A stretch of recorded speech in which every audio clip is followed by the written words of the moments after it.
பாகிஸ்தானுக்கு செல்ல இந்திய அதிகாரிகள் குழுவை அனுமதிக்காவிட்டால் அது நம்பிக்கை துரோகம் என மத்திய அமைச்சர் ராஜ்நாத் சிங் கூறினார்.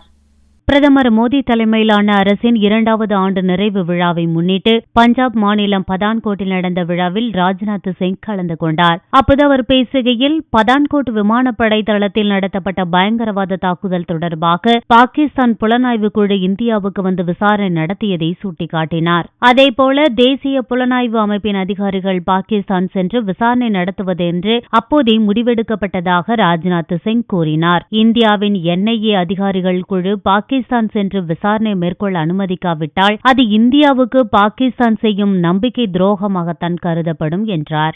ஜம்மு காஷ்மீர் சர்ச்சை தொடர்பாக இந்தியா பாகிஸ்தான் இடையில் எந்த பிரச்சனையும் இருந்ததில்லை என்று கூறிய ராஜ்நாத் சிங், இரு நாடுகளிடையே உள்ள ஒரே பிரச்சனை பாகிஸ்தான் ஆக்கிரமிப்பு, காஷ்மீர் யாருக்கு சொந்தம் என்பதுதான் என்றார்.